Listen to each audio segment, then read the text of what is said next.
အားလုံးပဲမင်္ဂလာပါရှင်စာပေသုတလူတိုင်းက YouTube Channel လေးကနေကြိုဆိုလိုက်ပါတယ်ဒီနေ့မိတ်ဆွေတို့အားလုံးအတွက်ဖတ်ပြပေးမယ့်ဝတ္ထုတို့လေးကတော့မြေနှိမ့်မြေဝမ်းလွင်ပြင်းဆိုတဲ့ဝတ္ထုတို့လေးပဲဖြစ်ပါတယ်ဒီဝတ္ထုတို့လေးကိုဟန်ဆိုင်စေးမန်းကရေးထားတာပဲဖြစ်ပါတယ်ရှင်အားလုံးပဲဆုံးထိအောင်လို့ like ပါကြည့်ရှုခံစားနားဆင်ပေးကြပါအောင်ရှင်မြေနှိမ့်မြေဝမ်းလွင်ပြင်းဝတ္ထုတို့ရေးသူဟန်ဆိုင်စေးမန်းအသေးလေးကောက်ရထားတာလားကောက်ရထားရင်အခုချက်ချင်းပြန်ပေးလိုက်အသေးလေးမျက်နှာကိုစူးစူးဝါးဝါးကြည့်ပြီးပြောလာတဲ့ဘယင်မလှပြင်ဆိုင်ပိုင်ရှင်အန်တီမူရဲ့စကားအဆုံးမှာအန်တီနွယ်ကအသေးလေးပကုံးကိုခတ်ဖွားဖွားစုပ်ကိုင်းရင်စကားပြောလာတယ်သမီးကလိမ္မာပါတယ်ကောက်ရထားရင်ပြန်ပေးနော်သမီးကိုမိုးဘိုးပေးပါမယ်အသေးလေးအန်တီနွယ်ကိုတခုခုပြန်ပြောဖို့ကြိုးစားလိုက်ပေမဲ့စကားတန်တွေကလေချောင်းထဲတင်တစ်နေတယ်အန်တီနွယ်ကအသေးလေးတို့ဆိုင်ကိုလာနေကြဖောက်တယ်ဒီမနက်အန်တီနွယ်ဆိုင်ကိုစပင်ညက်ခေါင်းလျှော်လာတယ်ဆိုင်ကပြန်သွားပြီးတိတ်မကြဘူးလောလောနဲ့ပြန်ရောက်လာတယ်အန်တီမိုးထိုင်းနေတဲ့ဆိုဖာခုံအနာအပြေးလွှားရောက်သွားပြီးမမိုးရေငါတော့ကိုချိုးနေပြီဟဲ့မမိုးရင်တွေတုံလိုက်တာအမနွယ်ရဲ့ဘာဖြစ်လာတာလဲ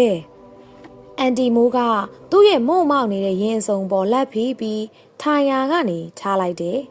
မနှက်ဖန်အလှသွားစရာရှိလို့ငါအမစီကစိန်နကငှားဝယ်လာတာအဲ့ဒီငကတစ်ဖက်ပြုတ်ကြခဲ့လို့ဟဲ့အဲ့ဒီငကဝယ်တော့က15သိန်းလို့ပြောဘူးတယ်ငါတော့ဒုက္ခပါပဲအေး15သိန်းဟုတ်လားအမနွယ်ဒါဆိုရင်တစ်ဖက်ကို9သိန်းခွဲပေါ့အေးဟဲငါစိတ်ညစ်ပါတယ်အိမ်မှာရှာတာလဲနှံ့နေပြီမတွေ့ဘူးမနက်ကဒီဆိုင်မဲလာတာလေအဲ့ဒါဒီဆိုင်မှာမြန်ကြကြံနေခဲ့သလားလို့အသေးလေးဒီဆိုင်မှာလုပ်ငန်းလုပ်တာ4လပြည့်တော့မယ်လုပ်ငန်းဆိုလို့သပင်ညက်အလှပြင်တာမဟုတ်ဘူးဆိုင်နဲ့တပြက်စီးလဲတန်ရှင်းအလုပ်လုပ်ရတာအခုအန်တီနယ်စိန်နယ်ကကြာနေခဲ့တာမှန်ရင်ဇောနာကမှဆိုင်နဲ့တပြက်စီလှည့်ထားတယ်အသေးလေးပဲတွေးရမယ်ဆိုပြီးအန်တီမိုးကတေချာတဲ့ပုံစံနဲ့ပြောတယ်အသေးလေးအန်တီမိုးပြောနေတယ်နော်ဒီဆိုင်မှာကြာကြံနေခဲ့တာဆိုရင်နေမဲ့တွေးရမယ်ယူထားရင်အခုချက်ချင်းပြန်ပေးလိုက်အန်တီမိုးရဲ့အော်တန်ကြောင့်ဆိုင်ထဲကလူတွေအားလုံးရဲ့မျက်လုံးတွေကအသေးလေးစီကိုစုပြုံကြလာတယ်ယောဂထနေလို့ပတ်စံပို့ပေးပါအောင်ဆိုတဲ့ဖုန်းထဲကအမေစကားတန်ရဲ့ခက်ထန်မှာကြောနေတဲ့အန်တီမိုးမျက်နှာရဲ့မျောလင်းချက်ကြီးစွာနဲ့အသေးလေးကိုကြီးနေတဲ့အန်တီနွဲ့မျက်ဝန်းရဲ့လိန်ပြောရင်ဆေးရတတ်တယ်ဆိုတဲ့အမေစကားတန်တွေကတလဲပြီးတလဲအသေးလေးကောင်းနဲ့ဝင်ရောက်လာတယ်အသေးလေးစိတ်ညစ်လိုက်တာဖြစ်နိုင်ရင်ဆိုင်ပြင်ဘက်ကိုထွက်ပြေးသွားခြင်းနဲ့အသေးလေးနှုတ်ကစွန်းအားပြီးမျက်ဝန်းကမျက်ရည်တွေသွင်စီးကြလာတယ်ဟဲ့မထုံသက်သေးလို့မနေနဲ့တွေ့ထားရင်တွေ့တယ်ပြောမတွေ့ရင်မတွေ့ဘူးဆိုတာကိုပြောကလေးကိုအော်မနေပါနဲ့မမိုးရဲ့သမီးကလိမ္မာပါတယ်နော်တွေ့ထားရင်ပြန်ပေးပါနော်အန်ဒီနွယ်ရဲ့အားပေးစကားကြောင့်အသေးလေးပါဇက်ကတခုခုပြောဖို့ကြိုးစားလိုက်တယ်ဒါပေမဲ့စကားတန်တွေကလေချောင်းထဲမှာပဲပျောက်ကွယ်သွားပြန်တယ်အန်တီထေဖြို့အန်တီထေရေအိမ်ကြီးကအလောတကြီးခေါ်တန်ကြောင့်အမေနဲ့အသေးလေးကစုံရက်တီတင်ရကနေအမြန်ထားပြီးအိမ်အပြင်ကိုထွက်ကြည့်ရတယ်အေးမောင်စောဘာကိစ္စရှိလို့လဲဦးလေးမြတ်မင်းလေဦးလေးဟဲ့ချစ်ချင်ငုံငုံလုံမနေနဲ့ပြောစရာရှိတာကိုသာပြောဘာလဲငိုးပြီးရန်ဖြစ်ပြန်ပြီလားဟိုလေဦးလေးကိုရက်ဆိုင်မှာဦးစိုးကဓာတ်နဲ့ထိုးပြီးပြေးလို့ဘာကြီးဆန်ပြောတာတော့အသက်မရှိတော့ဘူးတဲ့ဟမ်အမေပါဇက်ကဟမ်ဆိုတဲ့အတန်ရဲ့နောက်မှာအမေကအသေးလေးရဲ့လက်ကိုဆွဲပြီးရွာလေလန်းကရက်ဆိုင်ကိုပြေးတော့တယ်အရက်ဆိုင်ထဲကိုလူတွေဝိုင်းအောင်ကြည့်နေကြတယ်အမေကိုမြင်တော့လူတွေကလမ်းပယ်ပေးကြတယ်အဖေဘေးမှာပလင်းခွဲတွေဖန်ခွက်တွေနဲ့ ခုံနေပေါ်မှာလဲပြန့်ကျဲလို့အဖေကခြေကားရလက်ကားရကြီးနဲ့ကျမ်းမြင်ပေါ်လဲနေတာမျက်လုံးကြီးကိုပြူးနေတာပဲအဖေရင်ဘက်မှာသွေးတွေရဲနေပြီးဓာတ်တစ်ချောင်းကတန်းလန်းကြီးစိုက်ဝင်နေတယ်အမလေးကိုမြန်မင်းရဲ့ကျမကိုထပြီးတော့ရိုက်ပါအောင်လားတော့မိမနဲ့သမီးအလိမ္မာလေးကိုထပြီးတော့ရိုက်ပါအောင်လားအမေကအော်ကြီးဟစ်ကျဲနဲ့အဖေကိုဖတ်ပြီးငိုတော့ရွာလူကြီးတွေကဖေလောင်းကိုမထိဖို့တားကြတယ်အသေးလေးကတော့မငိုပါဘူးအဖေသေးသွားတာဝမ်းမနေဘူးအဖေကအသေးလေးကိုသုံးတန်းနဲ့ကြောင်းထုတ်ပြီးသူမြနွားတွေကိုအငှားကြောင်းခိုင်းတယ်ကျောင်းကဆရာမတွေကစာတော်တဲ့အသေးလေးကိုကျောင်းမထုတ်ဖို့အိမ်ကိုလာပြောတော့အဖေကအသေးလေးသူများနွားတွေကိုငှားကြောင်းတာကျုပ်တို့အရက်ဖိုးရတယ်သူ့ကိုကြောင်းထားရင်ဆရာမတို့ကကျုပ်ကိုအရက်ဖိုးပေးမှလားမပေးနိုင်ရင်နောက်လာမခေါ်နဲ့လို့ပြောလှတ်တာအဲ့ဒီချိန်ကလေးကအသေးလေးဖေကိုမုန်းသွားတာအဖေကရှိလဲအလုံးမလုံးတဲ့အပြင်ညနေမူးလာတိုင်းအမေနဲ့အသေးလေးကိုအသက်လွတ်ရိုက်တာအသေးလေးခန္ဓာကိုယ်မှာအညိုမဲခွက်တွေမှအများကြီးပဲအမေနဲ့အသေးလေးရဲ့လှုပ်အားကတွေကအခုတော့အဖေအရက်ဖို့မပေးရတော့လက်ထဲမှာစူးမိလာတယ်နောက်နေ့ကျောင်းပြန်ဖွင့်ရင်သမီးကျောင်းပြန်တက်နော်အမေရဲ့စကားကြတော့အသေးလေးပျော်လိုက်တာနေဘူးထဲမှာနွားကြောင်နေရတာအသေးလေးမပျော်ဘူးအဖြူစိမ့်တွေဝေးပြီးကျောင်းသွားတဲ့တငယ်ချင်းတွေကိုမြင်နိုင်အသေးလေးကျဲပြီးငိုရတယ်ကျောင်းပြန်နေရမယ်ဆိုပြီးပျော်နေတဲ့အသေးလေးအပျော်တွေကကြာမခံပါဘူးစောင်းရသည်ဝင်တော့အမေပန်းနိုင်ရင်ချက်ရောကထပြန်လာတယ်တရွှေရွှေနဲ့အသက်ရှူချက်နေတဲ့အတန်ကိုဘေးကအသေးလေးကြားနေရပါတယ်မောဟိုက်နေတဲ့အမေကိုကြည့်ပြီးအသေးလေးပါမျက်ရည်ကျတယ်အရင်နှစ်တွေဆိုဈေးတစ်ခါနှစ်ခါထိုးတာနဲ့တတ်တာသွားပင်မယ်ဒီနှစ်အေးပို့လို့ထင်ပါရဲ့နှစ်ရက်ချားတစ်ခါလောက်ရွာကစိမ့်မှုစီသွားပြီးဆေးထိုးရတယ်အသေးလေးတို့စုထားတဲ့ပတ်စံတွေကအမေဆေးပုံနဲ့ကုံရောဒီကြားထဲအသေးလေးငှားကြောင်တဲ့နွားအုပ်ထဲကနွားတကောင်ကပိုးထီပြီးတည်သွားတော့ပိုင်ရှင်ကအသေးလေးကိုဆက်ပြီးမကြောင်ခိုင်းတော့ဘူးလယ်ရီပေါင်းတော့တာရီကြတော့လေအသေးလေးကငယ်တော့မခေါ်ကြပြန်ဘူးအဲ့ရဝင်တော့အမေကအသေးလေးကိုကြောကိုပုတ်တက်ပေးရင်အမေတို့သားမိကကန်ဆိုးမသွားရမိုးလိုက်လို့ရွာဆိုသလိုပဲသမီးရဲ့ဘယ်ဘဝကဝေကျွေးတွေပါလာလဲမသိပါဘူးအမေသူများပစ္စည်းခိုးရင်ဆင်းရဲတတ်တယ်ဆိုတာဟုတ်လားတော်ရဲမှာနွားကြောင်ရင်ဘာကြီးမောင်လေခွင်းကနေကြပွင့်တွေခိုးစားတာဘာကြီးမောင်သိတော့သူများပစ္စည်းခိုးရင်ဆင်းရဲတယ်နောက်ခိုးမစားနဲ့လို့အသေးလေးကိုပြောဘူးတာအမက်ရပြီးအမေကိုမေးတယ်ဆင်းရဲတာပေါ့သမီးရဲ့ဒီဘဝတွေမဟုတ်ဘူးဘဝအဆက်ဆက်ဆင်းရဲတယ်သူများပစ္စည်းခိုးတာတွေမကဘူးသမီးရဲ့သူတစ်ပါးရဲ့အသက်ကိုတတ်တာသူများရဲ့သားမယားနဲ့ဖောက်ပြားတာလိန်လေတာအရက်တောက်တာတွေကိုပါရှောင်ရမယ်အဲ့ငါးပါးသီလကိုမရှောင်ရင်ငရဲကြီးတယ်ဒါဆိုအမေနဲ့သမီးက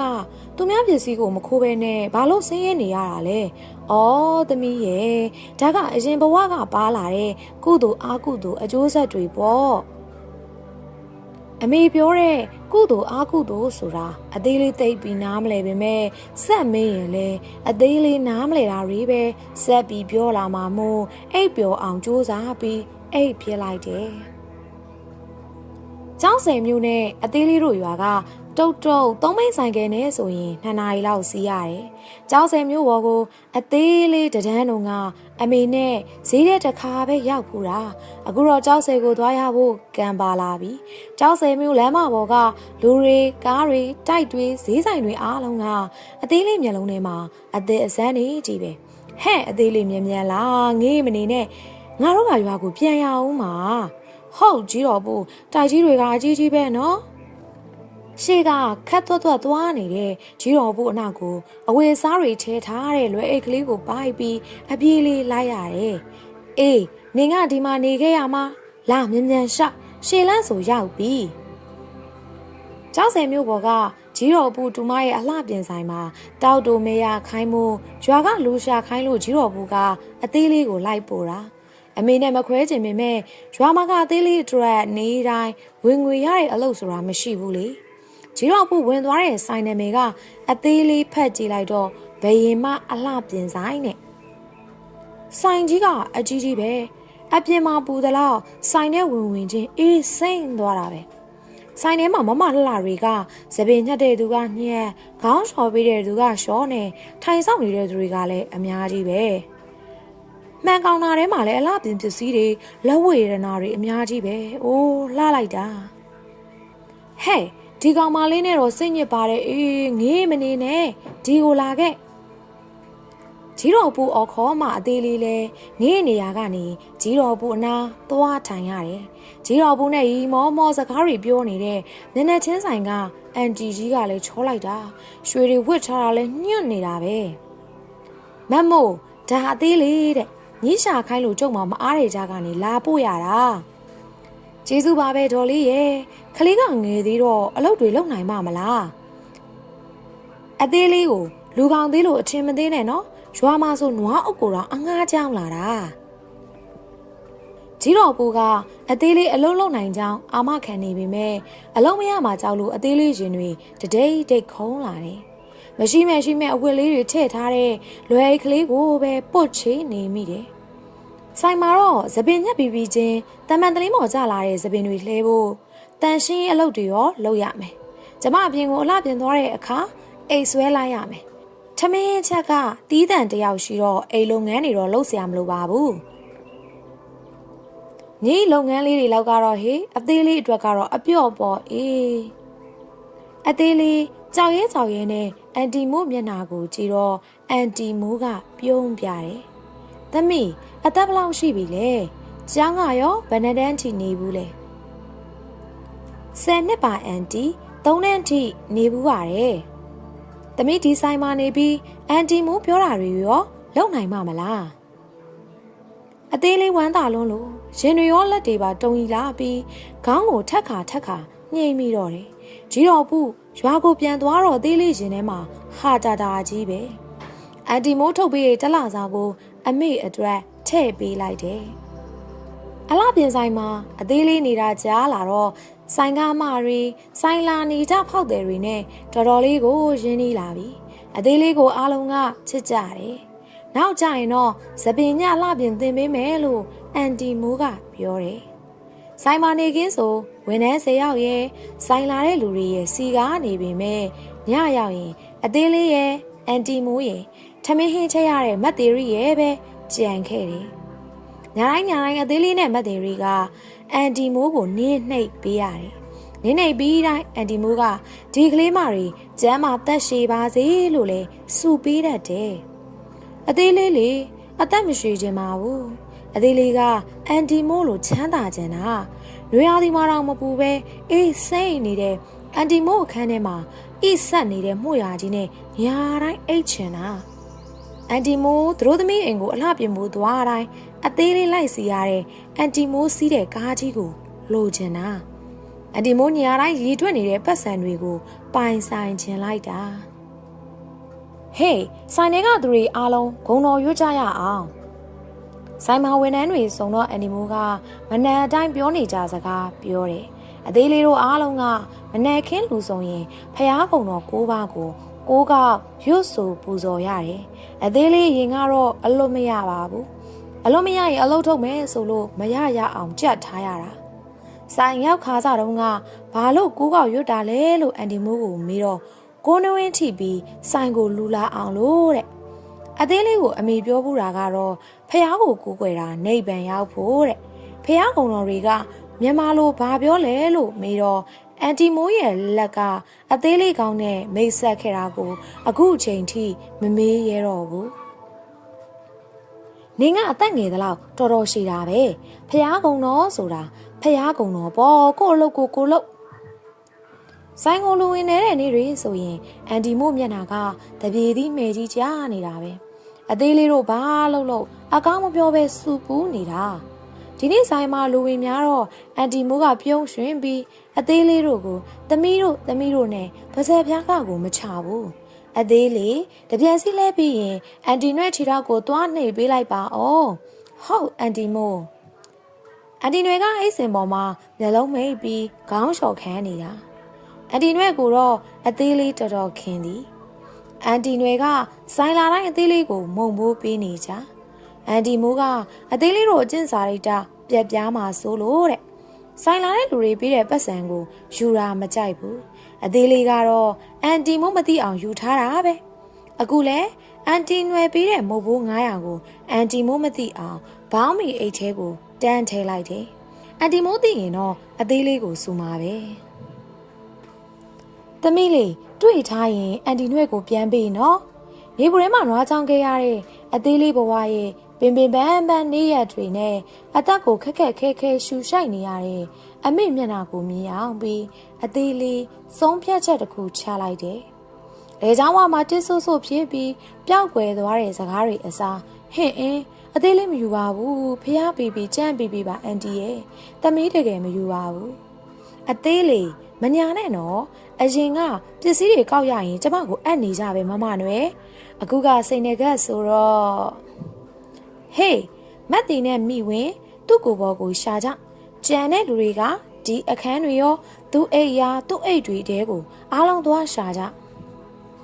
အန်တီမိုးရဲ့စကားသံအဆုံးမှာအသေးလေးရဲ့မျက်လုံးတွေဖြူးကျဲကုန်တယ်အသေးလေးရဲ့လက်တွေတဆက်ဆက်တုံလာပြီးအသက်ရှူသံတွေမြန်လာတယ်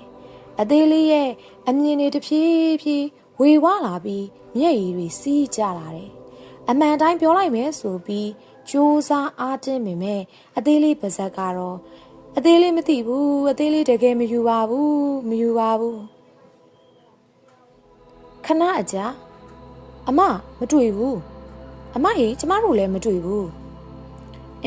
မမနွယ်ကြီးမြင်တဲ့အတိုင်းပဲအသေးလေးယူထားတာမဖြစ်နိုင်ပါဘူးအမနွယ်ဒီကိုလာတဲ့လမ်းမှာကြံနေခဲ့တာလည်းဖြစ်နိုင်ပါတယ်အန်ဒီနွယ်ကတပ်ပြင်းရှည်တစ်ချက်ချလိုက်တယ်ငိုနေတဲ့အသေးလေးကိုတနာလာတာထင်ပါရဲ့သမီးမယူထားဘူးဆိုရင်မငိုနဲ့နော်ကဲမမိုးရေကျမဆိုင်ကယ်စီးလာတဲ့လမ်းနဲ့အိမ်မှာပြန်ရှာကြည့်အောင်မယ်ဆိုင်မှာတွေ့ရင်တော့အမစီအကြောင်းကြားပေးပါအောင်နော်အဲ့ဒါတော့စိတ်ချအမနွယ်ရေတွေ့ရင်ချက်ချင်းအကြောင်းကြားလိုက်ပါမယ်အန်ဒီနွယ်ပြန်သွားတော့အန်တီမိုးနဲ့ဆိုင်ကအမတွေမယူထားတာကိုမယူဘူးလို့ချက်ချင်းမဖြေပဲဘာလို့တွေးဝေနေတာလဲလို့မေးကြတယ်အသေးလေးခေါင်းခါပြယုံပဲတတ်နိုင်ခဲ့တယ်အသေးလေးမှာအဖြေရှိနေလျက်နှုတ်ဆိတ်နေခဲ့ရတာပါ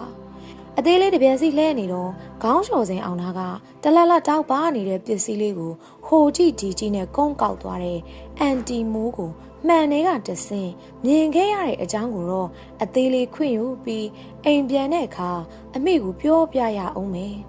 နောက်ပြီးခိုးရသားနဲ့ဘာလို့ချမ်းသာနေတာလဲလို့လည်းအမေကိုမေးရမယ်အဲ့ဒီအခါအမေကအရင်ဘဝကကုသိုလ်အကုသိုလ်အကျိုးဆက်တွေပါပဲပေါ့လို့သမီးရဲ့လို့ပြန်ဖြေအောင်မယ်ထင်ပါရဲ့ဟန်ဆိုင်စေးမယ်မြေနှိပ်မြေဝမ်းလွင်ပြင်း